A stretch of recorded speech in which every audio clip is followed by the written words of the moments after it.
My name is Liz, the voice behind the hands, I guess, of Heretic Owl Tarot. And I'm like, where am I looking? Here we go.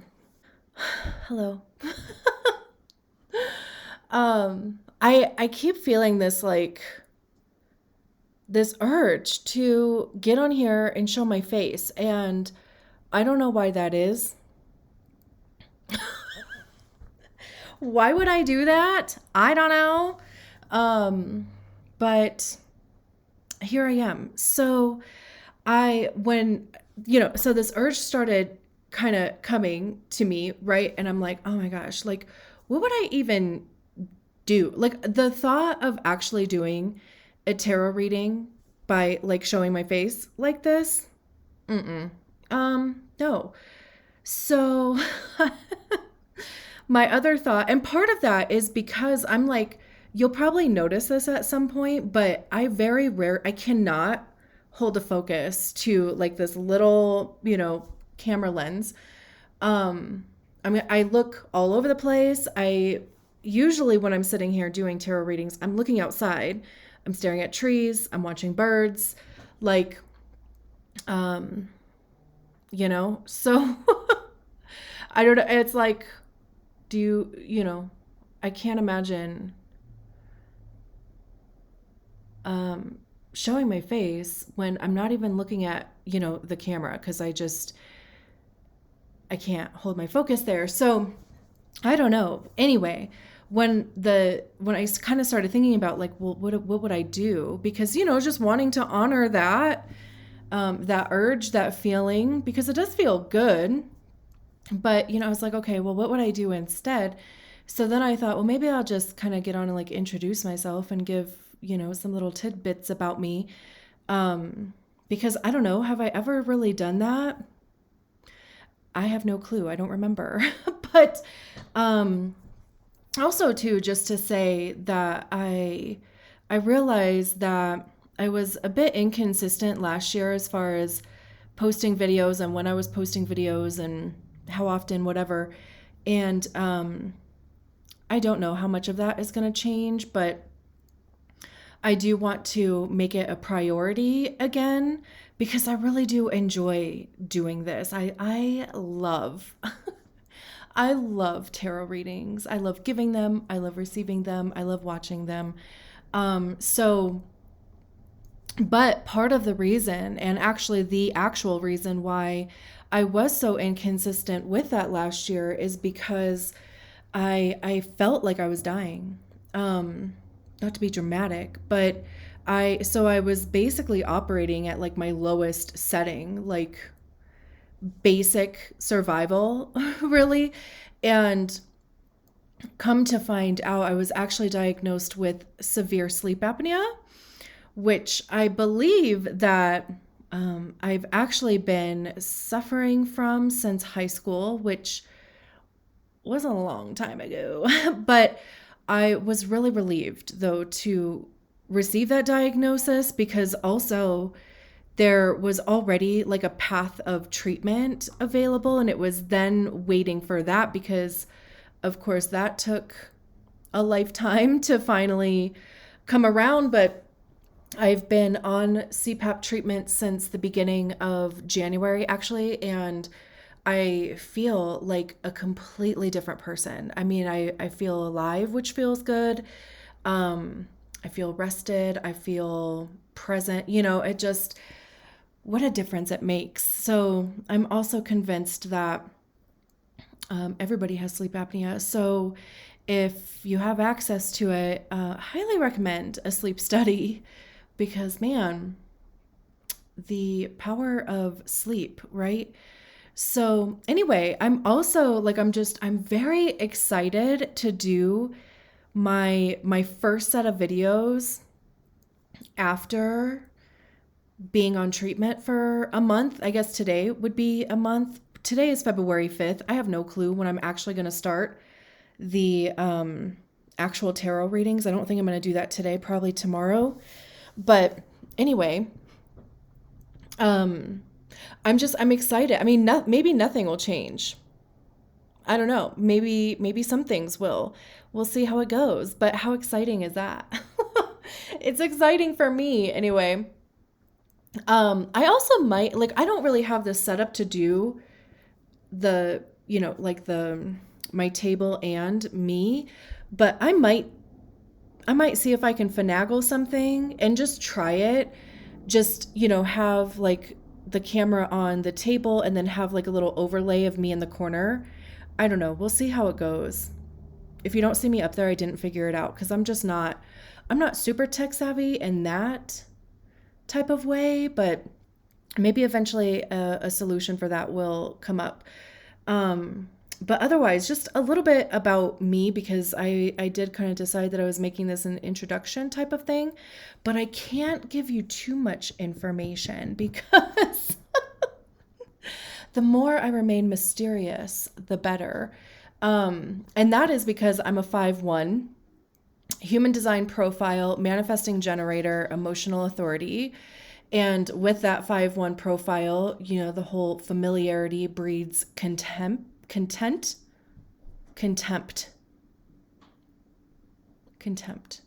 Um, did you, if you heard Taylor Swift's song Bejeweled, she says that in there. She's a 5/1 also. So I'm like, there's no doubt somebody gave her a human design reading somewhere down the road, right? Or she could have just Googled her own chart. But anyway, so yeah, the more I remain mysterious and behind the projection of the fifth line, as long as it's a positive projection, right? Because on the other side of that is being burned at the stake. But anyway, so 5/1 manifesting generator, emotional authority, lifting a cross of uncertainty. I have a lot of gates in uncertainty gates, so I'm never sure about shit. But even, like as far as like putting my face out here, right? Like part of me, like I feel like there is kind of this like evolution, just there's some sort of change I feel as far as either the way that I present videos or the way that I do them. And part of me, like a big part of me wants to wait until I figure that out. I don't know if that's my Virgo moon. I don't know what that is, but the other part of me is like, no, I mean, like we figure it out by trying, right? So you kind of like push through the uncertainty and eventually certainty shows up. So we'll see what happens. But I'm a Cancer rising, if you can't tell by my super round face. I'm also a Cancer Venus. And like I said, Virgo moon, Taurus sun. And what else? I am clearly into plants, if you can't tell. I also sell plants. I have a plant stand at a coffee shop in downtown Colorado Springs. So if you're ever in the area, check out the Perk downtown. I have my plants in there. I absolutely love it. It's so fun, but my house looks like a jungle because it's also my greenhouse. It's where I keep my property for that business. And I am attuned to Reiki master level. And before every reading, I set the intention for the message to come through me, not from me. I clear the space. I also get consent from every deck that I use in every reading. I have consent from it to use it for all 12 readings. And the way that I do that is usually there's a deck that just kind of like pops up in my mind. And I'll shuffle that deck until a card comes out. And if it's a general positive card, I take that as a yes. If it's a general negative, quote unquote, card, then I take that as a no and I'll try a different deck. I do that for all my readings, personal readings, if I'm doing an event, obviously YouTube, Instagram, which I've also been super inconsistent with and want to get back on to posting daily readings on there. But anyway, I get consent every time from the decks that I use to use them for the readings. And is there anything else? I realize like how long this actually is, and now I'm like, shut up. So is there anything else I want to tell you for now? Because I just lost my train of thought. I don't know. That's it. I'm so glad that you're here. If you watch this whole thing, thank you. Follow me on Instagram for daily readings eventually, if you care about those. And last thing I'll say is that I do my readings based on human design profile, and you don't have to know your human design profile or anything about human design in order for the message to be for you. I mean, if anything, you would have to know your human design profile, I guess, right? But you don't even have to know anything else about it. You don't have to know anything about human design.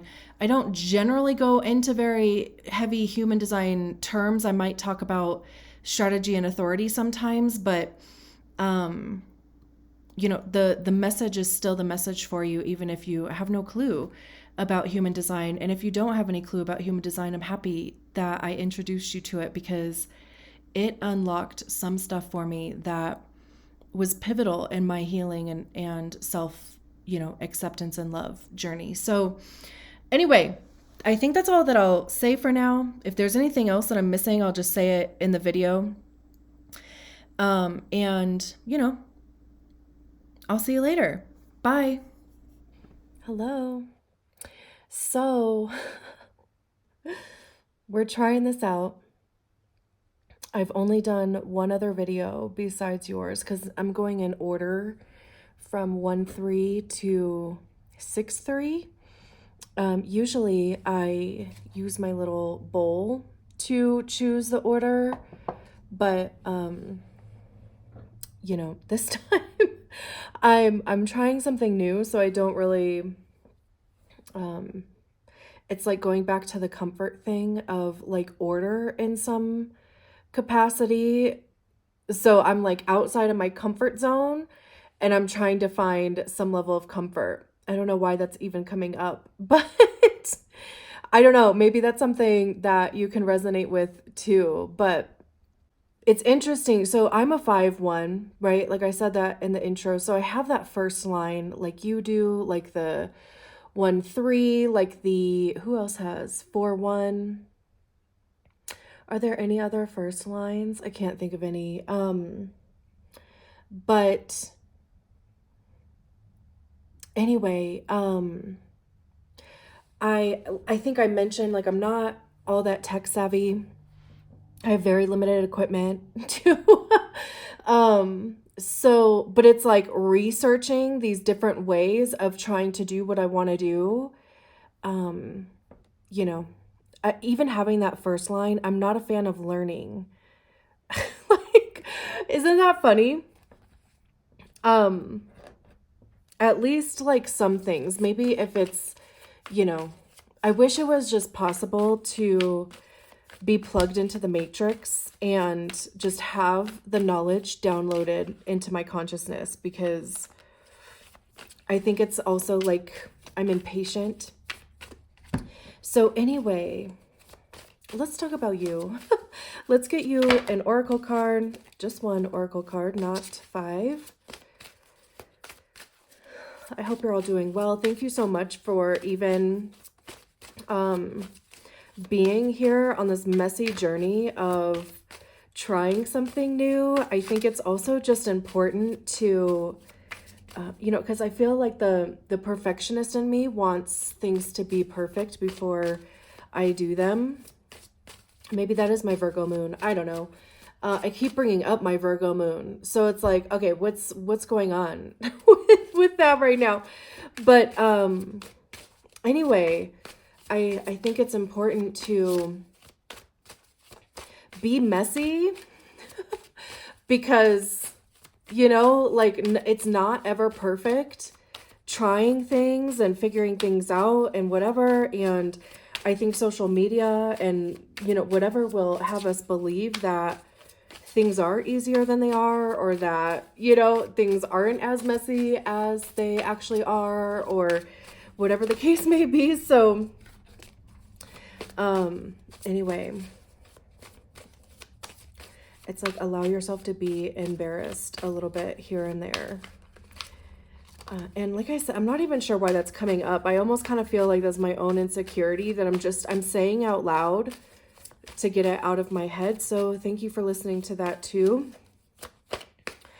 And I promise we will talk about you for the rest of the reading. I mean, I might throw some of my own stuff in there if it relates, but it's like 5 cards keep coming out. we only really have space for one. That's 2 at least. We just need 1.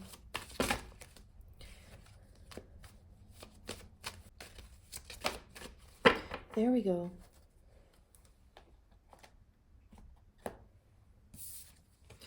We have speak your mind. How interesting too that you'll probably see me do that a lot, because I just want to be sure that the camera overhead is focusing,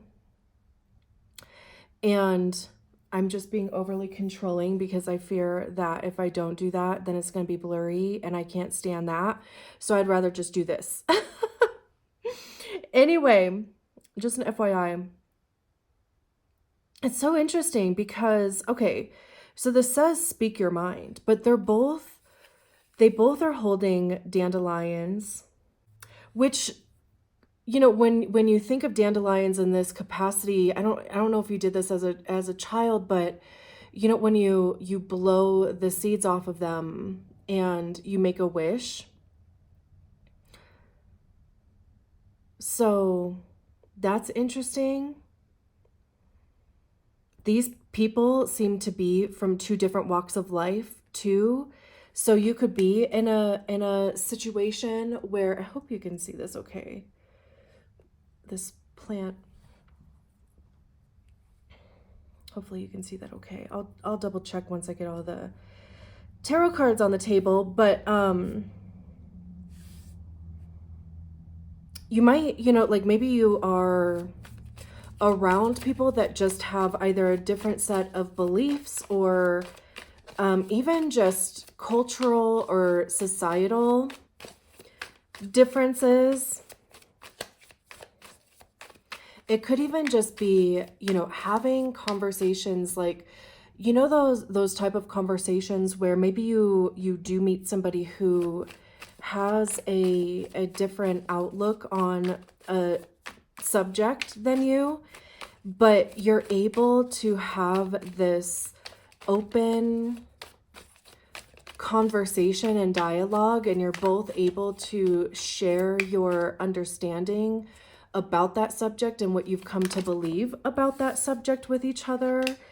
And it's like nobody's getting upset, nobody is offended, nobody's defensive about their beliefs type of thing, right? Like, and especially since the message on it is speak your mind. Obviously too, like on the other side of things, like if there is a conversation that you do need to have with somebody who is, you know, just either imposing their beliefs or their, you know, I want to say rules, but you know, it's like, we'll take the Sun card since that flipped over.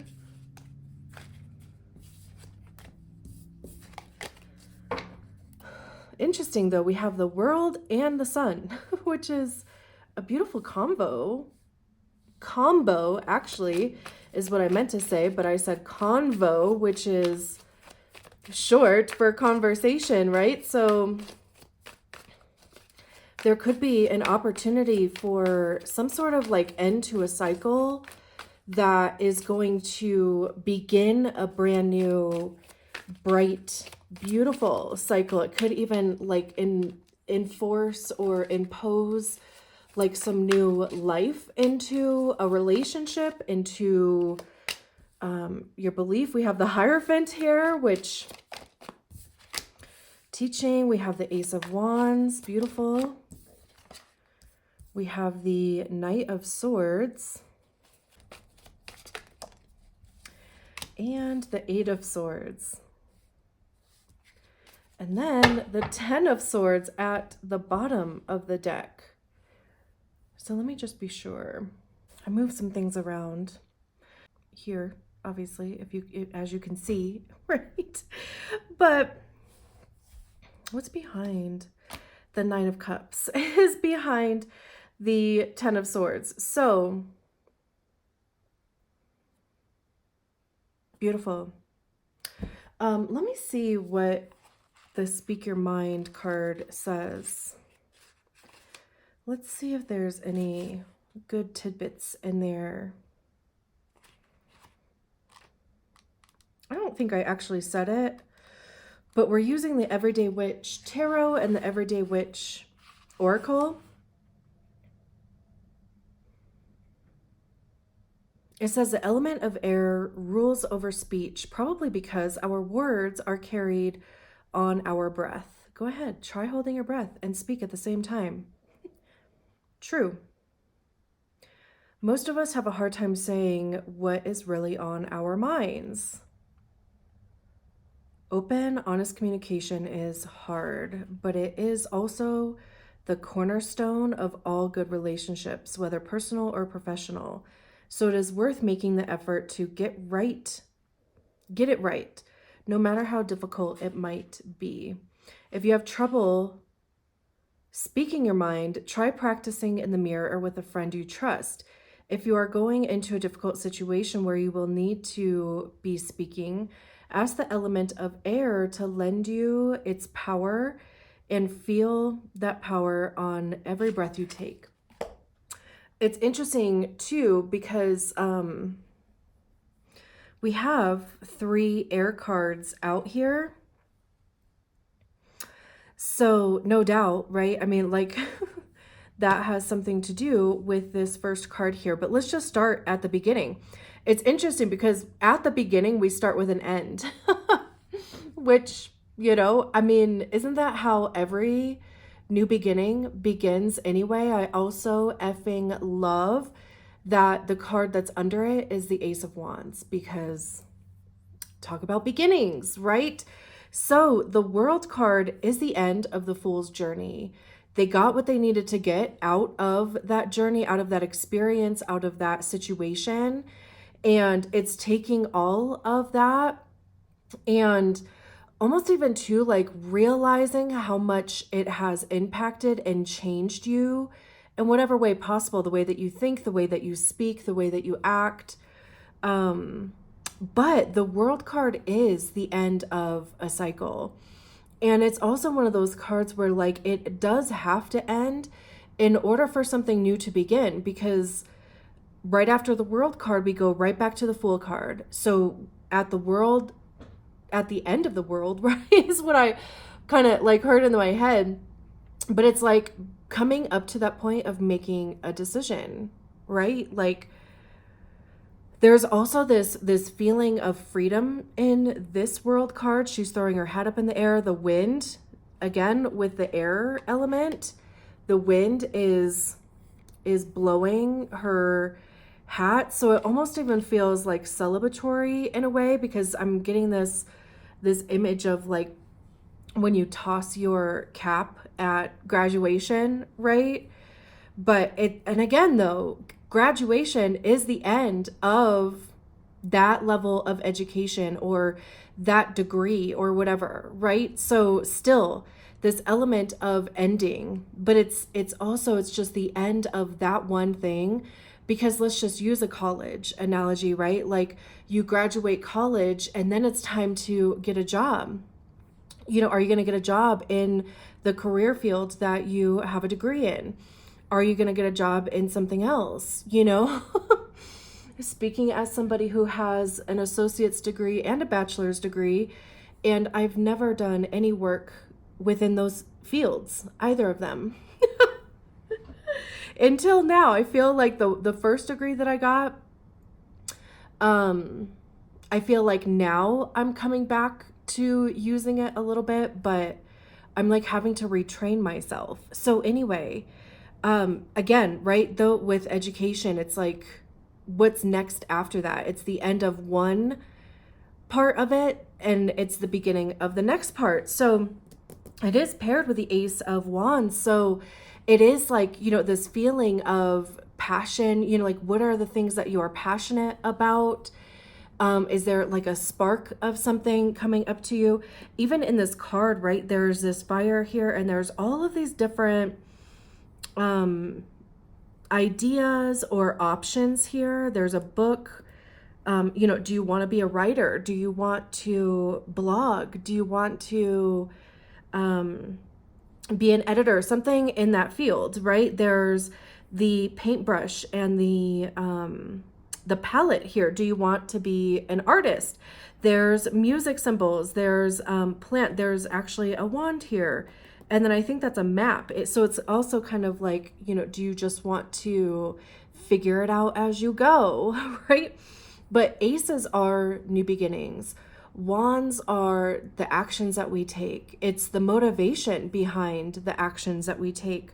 Also, it's passion, it's creativity. How are we expressing those things? What actions are we taking towards those things? I also see wands as being information, because that's what we get by trying things. We figure out what works. We figure out what doesn't work. What do we like? What don't we like? It's all information, right? So it could also even be technology, because just the moving of information very quickly, because it's digital, or whatever the terminology is for internet. I'm so old. Anyway, so again, right, there's this element of a process coming to an end, but right behind it is this brand new beginning, because now it's like, now what am I gonna do? The possibilities are endless. It's also maybe even, it can be fun to imagine what possibilities there are, right? And then again, we go next to the Sun card. And like I was saying before, this ending could be creating this opportunity for a rebirth, for it could even just be something coming back around to you, like breathing new life into something. There's multiple generations on this card too. There's this woman here that looks like they have gray hair. There's a pregnant lady here. And then this other figure looks to be like of a younger generation. So it could be something that impacts multiple generations in your family.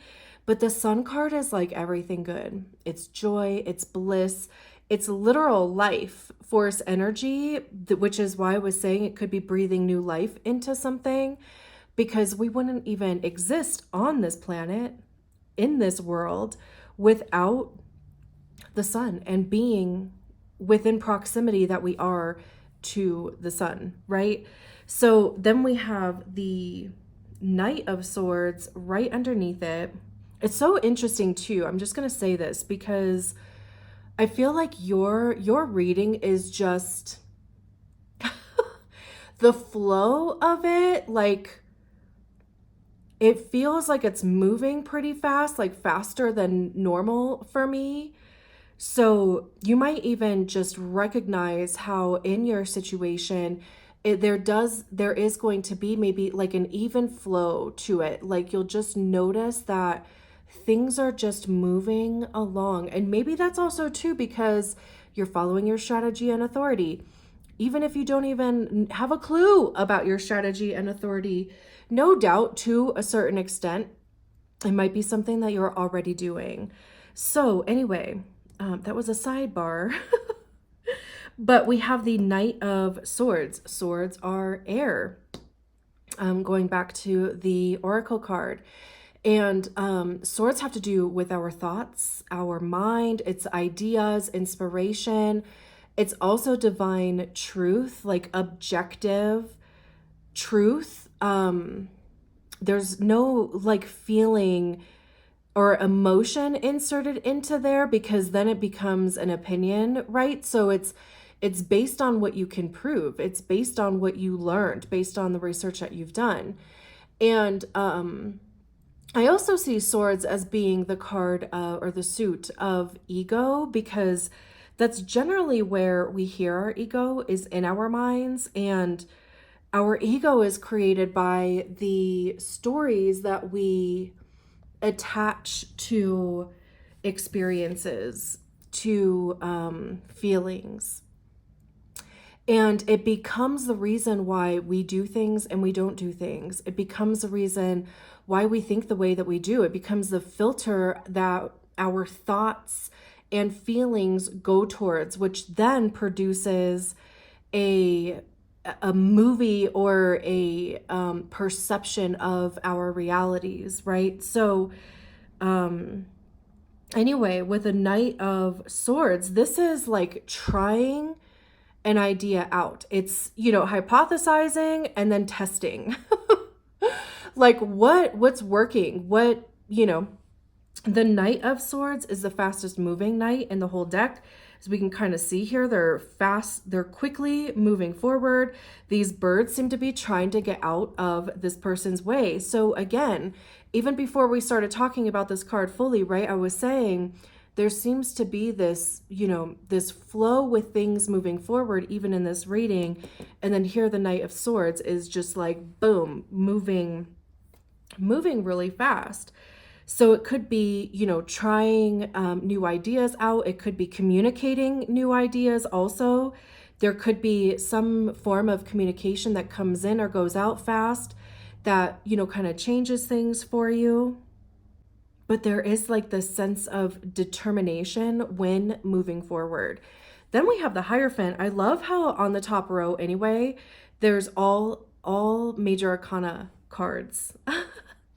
And all on the bottom are minor arcana cards. Like the odds of that working out that way, I don't know. I just love shit like that. But the Hierophant card, so the world is earth. The sun is earth. No, it's fire. Excuse me. Hello. It's literally on fire. The Hierophant is earth. Specifically Taurus.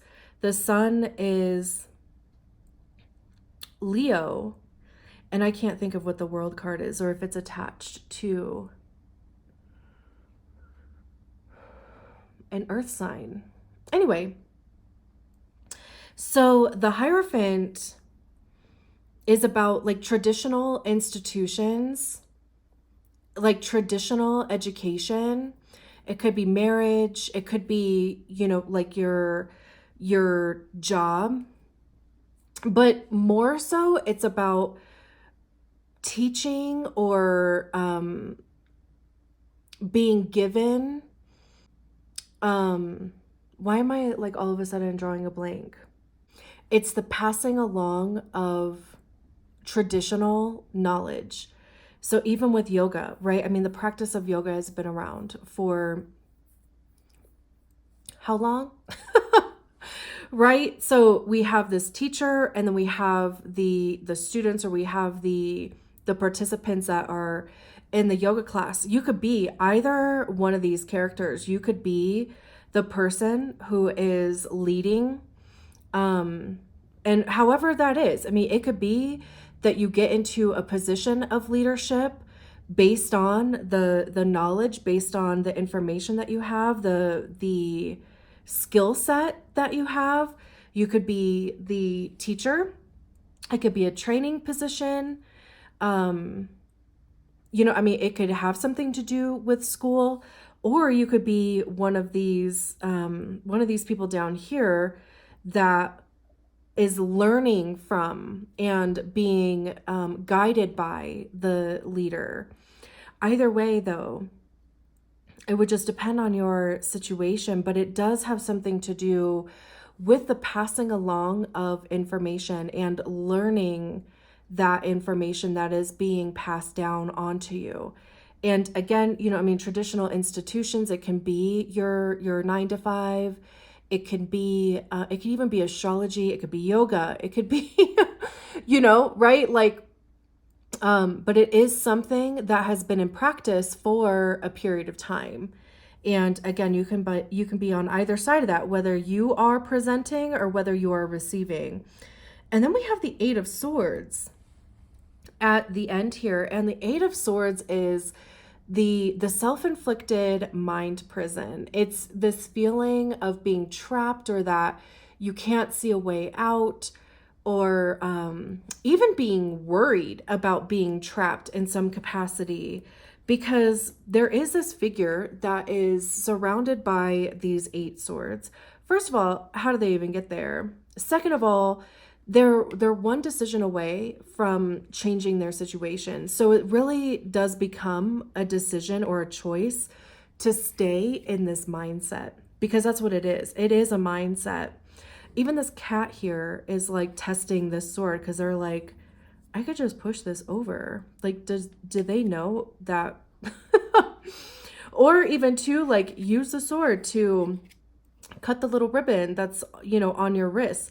They're not bound in a position where they're actually stuck. She could take off her blindfold if she wanted to, and then she would be able to get out of these this binding here again if she wanted to. So it is about mindset. And this combination could even be therapy. It could be something that brings you some level of clarity in thought. I mean, yoga is great for that if you are interested in yoga, because it does give you the opportunity eventually to get quiet and get into your body. And even, if you start going to a studio that offers yoga, they generally have workshops that are, like meditation based or healing based in some capacity. So again, there could be some level of healing that is available here, and it might be better found by having somebody help you work through that. Again, like a therapist, like yoga, or even just some sort of, it could even be like a spiritual based practice. And I feel like meditation and those type of practices fall into spiritual for some reason. I don't know if I believe that they're spiritual, but in any case though, it's, this change of mindset. And especially too, because we have, okay, I actually wanted to come back over here for a split second, because even, speaking your mind, right? Like there could even be some level of assistance. Like it was even saying, talk to a friend, like just kind of practice with a friend if you need to. I think it's cool how, the sky in this picture is kind of the same as the sky in the Ten of Swords. Isn't that interesting? I don't know. What are the odds, But the Ten of Swords, we can see in the Ten of Swords, right, that it looks like somebody is running off. This cat is pissed. This person is trying to reach for their broom, it looks like. And the Ten of Swords is like, it's the straw that broke the camel's back in some capacity. Tens are completion though. So even if you are, or you find yourself in the Eight of Swords energy, it's kind of like right behind it, or even going through that process of being in the Eight of Swords is going to bring you to the Ten of Swords, which is you've thought of every which way that a situation can go. It's like there's nothing else. There's no other what ifs, basically. So the overthinking is done. The fear is done, because when we go from the 8 to the 9 is fear, it's anxiety. And by the time we get to the 10, it's like there's nothing else to think about the thing. it's time to act on it, or even just think about the situation in a different capacity. Yeah. So it says, well, that didn't go exactly as planned, did it? The Ten of Swords is one of those cards that clearly demonstrates the saying, some days you get the bear, some days the bear gets you. In the case of the poor witch in this picture, the bear or some other foe has won the day. The battle is over. But take a closer look, because she's not beaten. Battered, you bet. Maybe ready to give up on this particular situation and call it a total loss. But none of this means that she can't learn something from the experience, even if what she's learned is who not to turn her back on next time. She's just going to wait until she is sure the coast is clear, then pull those stupid swords out and limp away with her faithful cat by her side. It's interesting because, so we start with this speak your mind. We end with this Ten of Swords. So, like the thing that you need to have the conversation around, it may not go well. It may not go, and maybe that's part of this Eight of Swords energy. Regardless of what that is, like maybe it's a conversation with your boss or a coworker, maybe it's a conversation with a friend, maybe it's a conversation with, your partner, your parent, whoever. But it's also like, I was just having this conversation with a friend of mine, actually, because they found themselves in a confrontation with somebody that they work with. And what we were talking about, what I was saying is that it never feels good to be in confrontation, regardless of what side you're on, whether you're being confronted or whether you're the confronter, right? It doesn't feel good to be in that energy, in that position. But we learn so much from confrontation and from having arguments, because, either way, we learn if the person that we're in confrontation with, we learn if they are capable of hearing and trying to understand our position, like, what it is that we're trying to communicate, or what we're upset about, or what we're confronting them about.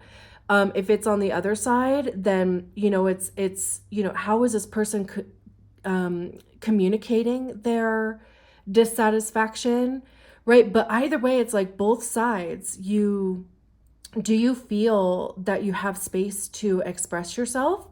Do you feel like the other person is interested in what it is that you are talking about? Are they trying to understand you, or are they just rejecting you flat out because they're defensive? But it's like you learn, like,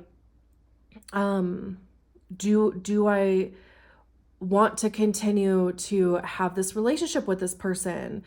Is this something that I would be able to talk to this person in the future about, right? I mean, there's plenty of people in my life that I feel like I can't have certain conversations with because they're just not going to get it.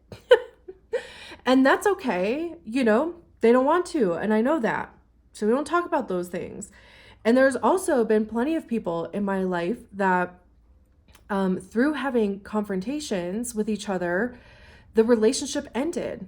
And even, on this Ten of Swords, this person is running away and, leaving you in this position of, with the 10 swords in your back. But also, they need to leave. You don't need to have that type of person in your life anymore, right? And then right behind it is the Nine of Cups, which is wish fulfillment. But it's like individual wish fulfillment. Again, being on the beach, like the World card, but there's this level of contentment,